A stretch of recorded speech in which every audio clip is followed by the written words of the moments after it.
Hola, ¿qué tal? Bienvenidos. Qué gusto tenerlos por acá.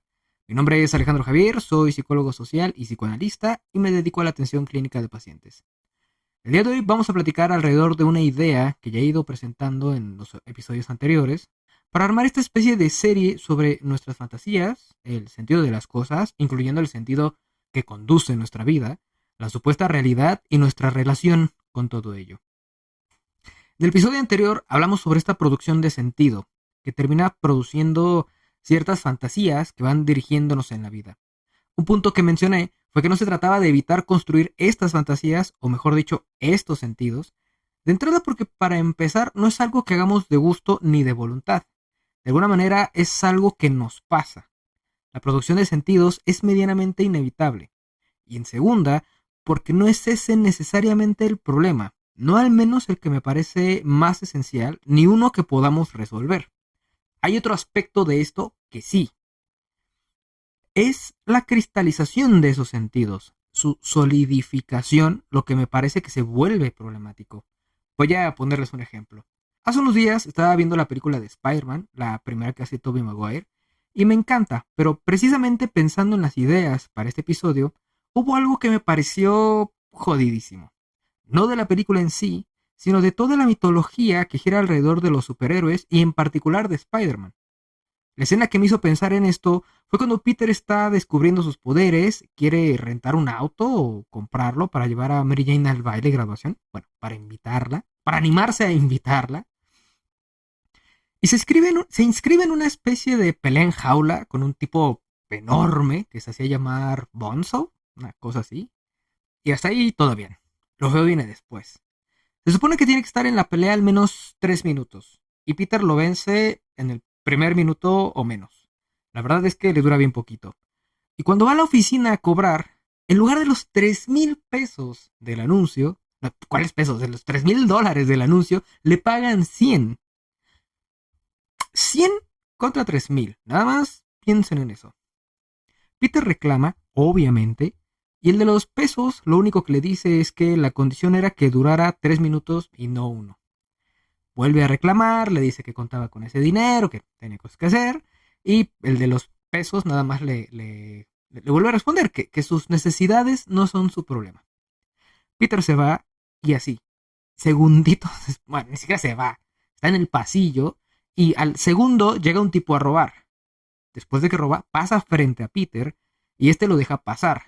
Pareciera, y yo no sé, yo no escribí el guión, pero pareciera que fue en revancha. Obviamente el tipo de los dineros le reclama que por qué no hizo nada, que él lo hubiera podido detener. Y Peter nada más le regresa el mismo comentario de tus necesidades no son problema mío. Bellísima la escena. Después se jode todo. Saliendo del edificio, ve un montón de gente apilada, se acerca a ver y descubre que es su tío, que le robaron el auto y le dispararon. Y muere ahí en sus brazos, rompiéndonos el corazón y marcándonos de paso a toda una generación. Arde Troya, sale en búsqueda del asesino de su tío y en el enfrentamiento descubre que es el ladrón que dejó pasar antes en el edificio donde luchó. Y ahí en segundos tiene toda una epifanía en retrospectiva sobre las consecuencias de sus actos, la responsabilidad, lo correcto. Obviamente se llena de culpa por lo que le pasó a su tío. Básicamente le da un delirio súper neurótico como el que cualquiera de nosotros tiene todos los días, en el sentido de conectar puntos para generar sentido a eso que pasó y a eso que nos está pasando. Voy a poner un ejemplo medio cruel de esto, nada más para que me entiendan. Cuando alguien con quien estuvimos, con quien nos relacionamos, llega a tener un accidente y nosotros vimos a esa persona o hubo alguna especie de interacción, muchas veces es inevitable ponerse a pensar qué tanto es nuestra culpa. Si yo no hubiera hecho esto, si no le hubiera dicho tal, si le hubiera dicho que se fuera, si no le hubiera dicho que viniera por mí, mil cosas, lo que quieran. Cosas que a veces ni siquiera están en nuestro control, que ni siquiera tenemos nada que ver, pero el pensamiento es automático, no importa. O sea, de inmediato empezamos a encontrarle sentido a lo que está pasando y además cómo estamos involucrados. Y a ver, En la película, obviamente, la escena está así montada para ilustrar esta parte de ser el héroe, al menos para Peter Parker, que parte de la enseñanza que estaba tratando de transmitirle el tío Ben cuando hablaba con Peter en el auto antes de que se fuera a luchar y le dice estas icónicas palabras de un gran poder conlleva una gran responsabilidad. Eso no es lo que creo que está mal. Eso no me parece el problema. El problema, al menos para mí, y que dije hace un momento que está presente en toda la mitología de Spider-Man, es la cristalización de la idea de que cuando Peter o el héroe se equivocan, cuando fallan, es como si merecieran, se ganaran, que les pasaran todas las cosas horribles del mundo. Y después parece que muta en algo peor. Una especie de idea de que todas esas cosas malas y horribles que le pasan al héroe son lo que lo hace ser tan bueno. Y chinga tu madre. Porque entonces se empieza a leer, a interpretar como una necesidad. Es necesario que el héroe sufra para que sea y se mantenga bueno. Como si no fuera posible imaginar al héroe sin la tragedia, y ya no la tragedia del origen, que es otra idea medio jodida que ahorita no quiero discutir, sino la aparición constante y cotidiana de la tragedia, o sea, que constantemente le pasan cosas horribles al héroe porque eso es lo que lo hace bueno. Incluso creo que esa es la premisa que se juega en la serie de películas de Spider-Man Across the Spider-Verse, que independientemente de la genialidad de películas que son, es una idea jodidísima. Y la han llevado al extremo de, si tú intervienes, si evitas el evento horrible canónico, el tuyo o el de alguien más, la realidad completa se va al garete. Y digo garete porque suena más gentil que decir a la mierda. Y aquí es donde ya me voy a poner específico. Lo que discuto no es la idea moral de que un gran poder conlleva una gran responsabilidad. Tampoco el que las dificultades y tragedias que le pasarán al héroe lo inspiren. O quizás, y mejor dicho, lo empujen, como se le empuja a alguien ante un precipicio, para ser el héroe en esta especie de necedad de que haya un origen. Está bien. Sino precisamente la cristalización de esa idea, la solidificación de todo este conjunto de ideas. La tragedia hace al héroe, la tragedia me hace bueno, soy bueno porque me pasan cosas terribles. Otra, si fallo, tengo que pagar con mi sangre y la de mis seres amados. Por ende, yo no me puedo equivocar nunca sin pagarlo. Sin pagarlo.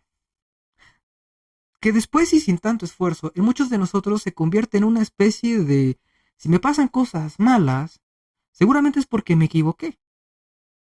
Lo discuto no porque crea que nunca pasa así, que no pueda ser así en algunas ocasiones. Sí, muchas veces, porque sí, así se da en muchos casos. Pero cuando estas ideas, percepciones, fantasías, sentidos, como le quieran llamar, se cristalizan y se hacen rígidas, pareciera que es el único escenario que se imagina como posible, como si se tratara de la esencia de las cosas.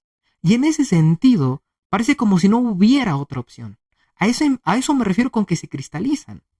Al hecho de que estas ideas se vuelven fantasías que solo permiten que una forma de la realidad sea posible. Y pareciera que estoy hablando de una película y mitología de superhéroes, pero yo hablando de nosotros y nuestras vidas todo el tiempo, porque esto nos pasa. Más allá de esas ideas en concreto que acabo de discutir, la solidificación de nuestras ideas, creencias, fantasías, termina siendo que cada publicación de nuestra historia solo se puede hacer bajo exactamente la misma premisa, y muchas veces, y de manera muy jodida, premisas sufrientes. Los demás sí se pueden equivocar, yo no. Si no puedo hacer las cosas perfectas, mejor no las hago. Y una peor. Las cosas ya son de esta manera. No vale la pena que trate de hacerlas diferente, de buscar algo diferente. Con su contraparte, que es que cuando lo intentan de otra manera diferente, en realidad muchas veces metiéndose en las mismas situaciones de la misma manera, sin darse cuenta, como si lo hicieran solo para comprobar esa verdad, que las cosas no cambian y que no se puede hacer nada al respecto. Volviendo al ejemplo de Spider-Man, hay hasta un capítulo, o varios, donde una galleta de la suerte le dice a Peter que va a tener un día de buena suerte. Él no se la cree. Creo, no me acuerdo. La cosa es que al final está en el transporte público, va a su casa, el tren se voltea, tiene que ponerse la de chambear y se lleva una joda, básicamente, puras cosas feas. Y otra vez esa idea, como si la esencia del héroe y lo que lo hace admirable tuviera que partir de su miseria, porque Spidey siempre resuelve. Y por un lado, yo creo que si se siguen escribiendo estas cosas así, es porque hay algo de eso que nos encanta. Somos medio sádicos tratando de demostrar todo el tiempo que las cosas solo pueden ser de una manera. Las cosas son así. Como si se tratara de una esencia, incluso a costa de otros y sobre todo de nosotros mismos. Otro punto que es esencial de esta reflexión, y aunque ya lo he mencionado en capítulos anteriores, lo repito de nuevo para evitar confusiones, es que todas estas ideas, fantasías, toda esta producción de sentidos que de alguna manera se conjugan y se combinan para formar lo que va a ser nuestro saber del mundo, lo que nos va a explicar y dar sentido a la vida, son inconscientes. Están ahí, presentes, en nuestras carotas, básicamente dictando lo que hacemos y cómo nos sentimos, pero la mayor parte de esto es inconsciente, como una especie de saber instintivo de cómo es y cómo debe ser la vida, lo que tenemos que hacer, lo que se puede y no, una especie de saber que no conocemos, no de manera consciente, aunque claro, algo siempre llega a la conciencia y se traduce en lo poco que a veces podemos decir de lo que creemos que son las cosas, el amor, las relaciones, lo que le da sentido a nuestras vidas y a la existencia misma, pero esa parte, aunque con la apariencia de que está muy bien articulada, y bueno, sí lo está, llega a ser mínima en comparación a todo el conjunto que llega a estar detrás, inconsciente, determinándonos. Este saber no nace espontáneamente de nosotros, nos llega de varias fuentes y se alimenta de ellas al mismo tiempo que las crea y las mantiene. Y las fuentes son variadas, la familia, la educación, la cultura, la ideología y todos sus aparatos y decires. Crea toda una estructura social, sí, pero también nuestra más íntima estructura mental, lo más propio y personal. Y nuestro papel, nuestro triste papel en todo esto, casi siempre se vuelve sostener estos saberes a pesar y a costa de otros y sobre todo a costa de nosotros mismos.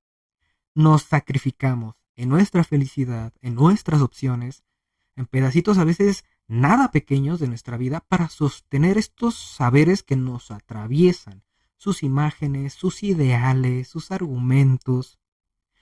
Y aunque a veces esto no es tan terrible, sacrificarse por una causa justa en la que uno cree, hacerse a un lado por el bien de algo o alguien, alguna vez, cuando esto nace del corazón y más o menos de la conciencia, la cosa es que podemos llevar esto a extremos locos. Y un terrible ejemplo, y para seguir hablando de cómics, es Batman y su relación tóxica con el Joker. Más allá de su necesidad narrativa, es loco. Es loco todo lo que Batman termina sacrificando de él y de todo el maldito mundo, porque no le pone un alto más definitivo. Y a ver, estoy hablando de cómics, una realidad que se estructura de tal manera que la idea de un superhéroe cancelando la suscripción a la vida de un villano, en realidad es un pan, si bien de no todos los días, al menos está en el menú más o menos frecuente. Y a veces la locura de Batman parece que ni siquiera es tanto el hecho concreto de que no quiere desvivir a su compañero siniestro de aventuras. Eso no parece muy loco. Lo loco es cómo la idea, el ideal, moral, en este caso, le configura el mundo completo. Pero son dos cosas bien diferentes, como si lo que le pesara tanto no fuera realmente matar al Joker o a cualquier otro personaje, sino romper ese ideal. Y esto, obviamente, sujeto a discusión, frikis, vengan a mí, sé que me estoy llevando esto muy lejos, pero parece que la locura de Batman es que su realidad, mundo, está estructurado de tal manera que si él cruza esa línea, todo, absolutamente todo, se va al garete.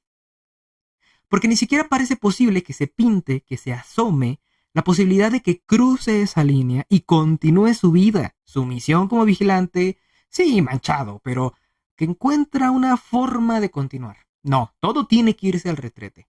Y pinta este escenario donde además se vuelve loco de poder y empieza a fallar cada vez más, pintando esta fantasía de que si me equivoco, aunque sea una sola vez, toda la realidad se desmorona. Eso es loco. Y yo amo Batman, pero eso es loco. Y quiero remarcar algo más en esto. Y es que ni siquiera parece tanto que no quiera. Ya lo dije. y parece que no quiere, obvio. Lo loco es que en realidad su mundo está tan configurado de esa manera que ni siquiera es relevante si quiere o no quiere hacerlo. Más bien parece que no puede. Y no querer y no poder no es lo mismo. Y eso nos termina pasando a todos. Muchas veces no salimos de determinadas situaciones feas, peligrosas, dañinas para nosotros, lo que quieran, no porque no queramos, sino porque de verdad no podemos. Algo de cómo se están configurando las cosas en la realidad de estas personas, de nosotros, es lo que lo impide. Es lo primero que dicen los pacientes cuando llegan al consultorio. Quiero largarme, quiero cambiar, pero no puedo. La chamba de tu analista ahí ya es desplegar esa realidad en el consultorio para ver cómo está articulada, analizarla y poder construirla diferente y que te permita accionar un cambio. Una de las tareas del trabajo analítico es derribar, cuestionar ciertas certezas que forman parte de ese saber cómo es el mundo y la vida. ¿Cuáles certezas? Obviamente las que te hacen sufrir, aunque esto casi siempre va a implicar que varias otras de esas certezas y creencias se van a ver cuestionadas. Eso claro que puede tener un impacto en una parte de la seguridad con la que llevas tu vida, y creo que esto ya lo dijimos, o al menos algunos aspectos de tu vida. Puede ser angustiante, incluso generar culpa por desviarse de cómo suponemos, o cómo supusieron por nosotros, que se supone que las cosas deben ser. Incluso muchas veces la pregunta que más suelen plantear los pacientes no es cómo puedo cambiar, yo o esto otro externo. Más bien se preguntan si están mal, si estoy mal por querer y necesitar algo diferente, por sufrir porque no estoy conforme con cómo es la vida. ¿Estoy mal por querer que sea diferente? Por eso sí, en el consultorio se trata de cuestionar y destruir un poco esas certezas cristalizadas para después construir otra cosa. Una cosa menos sufriente que permita la entrada y la aparición de una sutil y radical diferencia. Esa seguridad con la que la mayoría de nosotros llevamos nuestra vida muchas veces viene de la rigidez de esas ideas, de sentir nuestra realidad pues ya determinada, las cosas en su lugar o al menos con un lugar. E insisto, esto no está mal per se. El problema es cuando la rigidez de esa realidad ya nos empieza a hacer sufrir. El mundo es como es. Y generalmente eso significa que solo hay una forma de hacer las cosas, una sola vía para transitar la vida, aunque no me guste, aunque me haga miserable. Como así es la vida, no hay mucho que hacer al respecto, quizás ser resiliente, afrontar esa frustración, salir de la zona de confort y aceptar que solo hay una forma de ser buen hijo, buena pareja, buena madre, buen padre. Hay una forma del amor verdadero, una forma en que deben ser las relaciones, la amistad, el trabajo.